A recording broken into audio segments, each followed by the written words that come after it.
Sudarlun hari kedua menjabat sebagai pelaksana tugas atau PLT Gubernur Aceh, Sudarmo, Jumat melakukan kunjungan silaturahmi ke Harian Serambi Indonesia di Menasah Manyang PA Aceh Besar.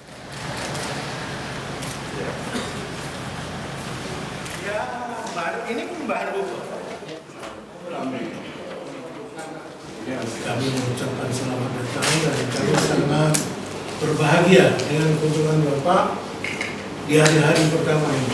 Dalam kunjungannya, Purnawirawan TNI dengan pangkat Mayor Jenderal itu didampingi sejumlah pejabat Kemendagri, asisten dan Biro Umum Setda Aceh.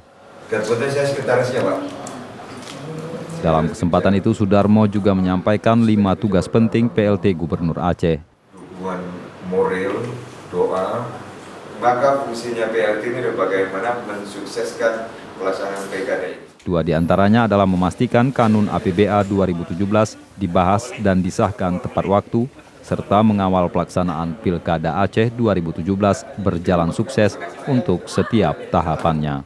Saya menghimbau semua pihak untuk tidak terprovokasi, tidak melakukan intimidasi, dan berbagai tindakan lain yang dapat menghalangi para konstituen menggunakan hak pilihnya.